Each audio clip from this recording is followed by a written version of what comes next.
Doctora, vamos a prevenir, doctora. ¿Quién es la señora Claus? La esposa de Santa Claus. Ay, cúchole. ¿Ella es buena moza? No, pero ella es buena. Ella es muy moza. linda. Ella es muy linda. Ah, ella es muy linda. Te lo digo porque sus lentes son redondos y tiene pelo corto. Mire, doctora Luna.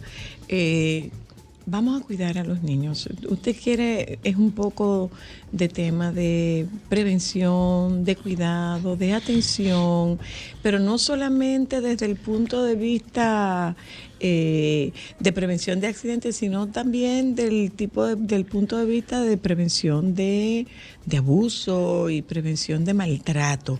Porque este es un tiempo en el que, entre otras cosas, alcoholizar a un niño es una de las formas más frecuentes de maltrato infantil en Navidad. Para muchas familias. Sí, lo hablamos, pero mira, yo quiero, antes de hablar de esto, yo quiero hablar justamente de una caracterización, vamos a decir, o una entidad que se viene hablando en los últimos años, que es sobre las experiencias adversas en la infancia. En el 1995 y 1997 se hizo un estudio que se llama el estudio Kaiser. Y este estudio se le hicieron una encuesta a cerca de 17,000 personas, en donde estaban vinculando su condición de salud con sus experiencias en la infancia. Entonces, este estudio arrojó que muchas personas que tuvieron traumas infantiles estaba afectada en alguna condición su salud.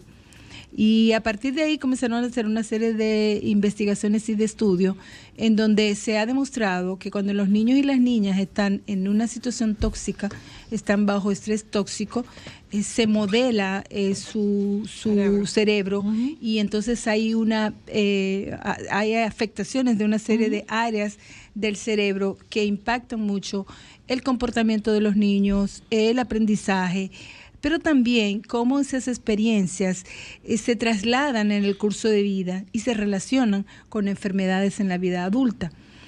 Porque yo traigo a colación... En otra palabra, traumas de pequeño pueden estar relacionados con enfermedades adultas. Y están relacionadas con enfermedades cardiovasculares, con cánceres, con intentos de suicidio, patologías neurológicas, con embarazo en la adolescencia, con conductas de riesgo. Exactamente.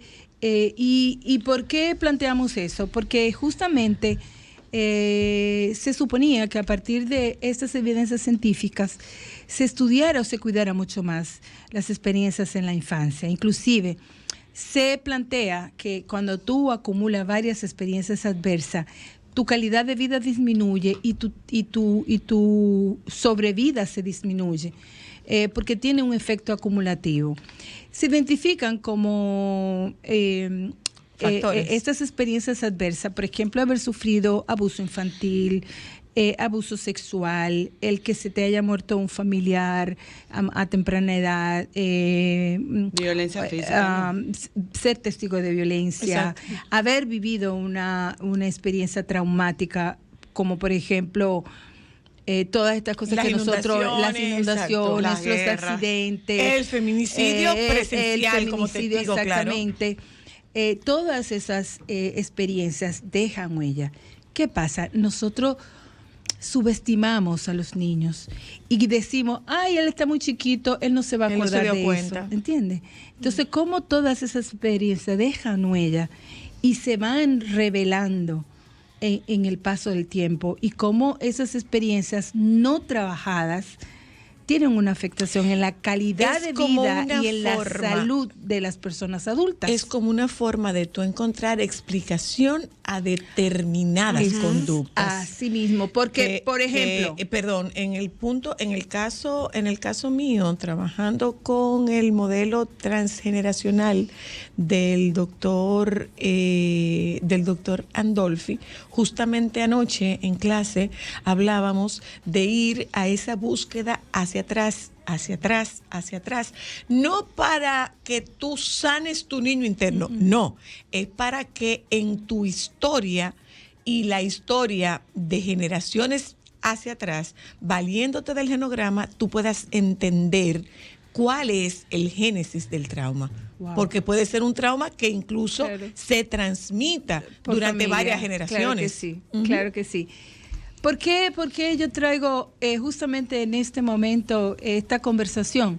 Porque es una llamada de atención para los médicos, para los pediatras, para los que atienden mujeres, investigar sobre el trauma. Inclusive, el sábado pasado yo tuve en un webinar que ofreció el CLAP y la OPS, en donde se hablaba sobre el embarazo temprano, el embarazo temprano, que muchas veces es por causa de una violación. Cuando hay un embarazo en una chica menor de 14 años, está vinculado a abuso sexual. Entonces, ¿cómo estas niñas que fueron víctimas de abuso pueden tener estrés postraumático? Por el acontecimiento y por la misma condición del embarazo. Entonces, tenemos muchas chicas en esas condiciones que muy pocas veces se investiga sobre el trauma. Tenemos muchos niños que han sufrido traumas que pocas veces se hacen intervenciones para modificar.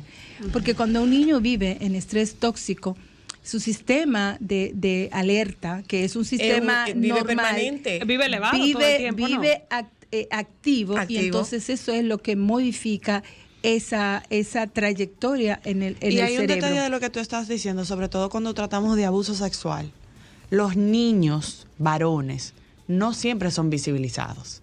Hablamos más de abuso sexual en niñas y se habla muy poco de los niños. Y los varones tienen muy pocas herramientas también, lo que me imagino que debe ser un nivel aún más alto de estrés, porque no hay herramientas ni se habla del tema. Sí, tú traes un buen tema, porque justamente hay incluso hay estudios internacionales que están llamando la atención sobre que incluso en algunos países el abuso sexual tiene la misma frecuencia que el abuso en varones, el abuso en las niñas, el abuso en varones. Wow. Entonces, y es una llamada de atención porque plantean que hay un gran sesgo. Primero, nosotros los pediatras, nosotros los médicos entendemos que quienes están más en riesgo son las niñas y olvidamos a los niños. Los varones inclusive por el miedo a la homosexualidad y porque si te penetró, esas son cosas que dan mucho estigma. Y se quedan callados. Entonces, ¿cuál es el punto de conversación en este sentido? Cuando un niño vive una experiencia, tiene que tener una persona adulta que lo sostenga, que lo valide, que le acompañe, que le crea. Pero tú puedes poner, por ejemplo, un niño, vamos a suponer, nosotros hemos tenido varios eventos que han sido catastróficos en nuestro país, las inundaciones. Un niño mira que se inunda su casa, que ve que el vecino se lo lleva a la corriente, que se muere. ¿Cómo vive ese niño esa experiencia? Mira. Entonces tú dices, ay, que él está muy chiquito. Yo te interrumpo. Él no va a saber de eso, no se va a acordar de eso. Me voy a ir porque, bueno, en el caso de las inundaciones, es un accidente, es un imprevisto, es un evento, y como evento, eventual. Y cuando se trata de una persona que murió, que tú tienes familias que arrancan con este niño a ver un muerto. Pero eso no le pasa nada, porque él no se está dando cuenta de qué es lo que está pasando. ¿Eso supone un trauma para ese niño? Sí, de la manera en que se trabaja, pero fíjate, yo quiero hacerte una aclaración. Las mismas condiciones adversas crean mucho trauma infantil. Porque te voy a poner un ejemplo. Pero le crean a uno de adulto. Te voy a poner un ejemplo. Cuando nosotros vivimos George fue, que estaba, por ejemplo, Rodrigo aquí, el huracán. Claro. George, ¿Cómo viven los niños los huracanes? Ellos son literales. El sonido. Exactamente. Entonces, vuelvo al tema. O sea, lo que planteo es que seamos mucho más sensibles sobre estas experiencias que tienen los niños. Yo hago un paréntesis para que más o menos usted pueda como colocarse ahí. Nosotros cuando ese huracán hablábamos, la doctora Luna me decía, chequea por dónde está el ojo, tú oíste noticias, ¿dónde está el ojo? ¿Dónde está el ojo? Es uno de sus hijos que tiene 4 años, que de repente le pregunta a su mamá, el huracán tiene pies, el huracán tiene manos, el huracán tiene boca y no tiene, o sea, solo ojo, mamá, el huracán es un monstruo. Sí. Entonces, en su cabeza y en su imaginario infantil está hablando de un monstruo. Sí. Y eso supone un trauma para un niño que se desestima. Claro. Si en ese sentido no hubiese tenido el acompañamiento de un adulto y se queda con esa imagen o quizás hubiese estado expuesto a una condición directamente o indirectamente del huracán, por supuesto que es un trauma. Entonces, lo que planteamos es que después de todos estos acontecimientos que nosotros hemos tenido en nuestro país, que ha sido impactado numerosas familias, numerosas poblaciones, como por ejemplo el caso de San Cristóbal, el caso de Bonao, el caso aquí, de las distintas... los Alcarrizos. Exactamente. Lo reciente de Jaina, de Quitasueño. Sí, es preciso tener un abordaje para esos niños que han vivido esa experiencia de una manera directa o de una manera indirecta. Déjame contestar no esta subestimar llamada. Esa experiencia. Una pregunta. Perdona, Cristal. Buenas, aló. Se cayó esa llamada. Una pregunta, doctora, porque por ejemplo, ya yo como papá y por mi cultura y mi criterio, no, eso los muchachos no se dan cuenta. Pero ¿qué alertas y qué comportamiento debe llamarle la atención a un papá de que ese niño está pasando por algo? Porque a lo mejor es una persona que no tiene conocimiento. Mira, los niños pueden tener manifestaciones que muchas veces son físicas. Y el niño puede tener vómito, dolor de barriga, tener problemas con el sueño, pesadilla, trastorno, le va mal en la escuela, mucho miedo, mucho temor. La hipervigilancia es un niño, es una llamada de atención de que ese niño está en estrés. Es decir, cuando tú tienes un niño que de una vez que no duerme, que está alerta, que está mirando qué está pasando alrededor para ver, porque eso es una respuesta del cuerpo a una amenaza. A una amenaza que está integrada en nuestro ser humano porque es instintiva, exactamente. Cuando tú estás en estrés, tú tienes todo, tu cuerpo está alerta a ver qué va a pasar. Y lo que eso agota. Y hola. Entonces, sí. ¿Tú sabes buenas. Muy interesante. Aló. Alejandro. Se cayó. Bueno, mira, en ese sentido, yo creo que como papá Luna, nosotros tenemos que estar pendientes. Uno conoce a su hijo. Y es un tema del que tenemos que hablar, señores. Mucha a los gente niños no conoce a sus hijos, Ámbar. Pero te digo, para despedirnos. Aunque tú no lo quieras, pero tenemos que hacer el esfuerzo de creer en nuestros hijos. Mira, señores, los niños no mienten, no tienen esa capacidad. Antes de sí, los niños pueden chiquitos, mentir. Antes de creer en nuestros hijos, tenemos que escuchar a nuestros hijos. Sí. Y mirarlo. Tenemos que escuchar a nuestros hijos. Los niños tienen que ser vistos. Vistos, mirarlos. Tienen que ser vistos.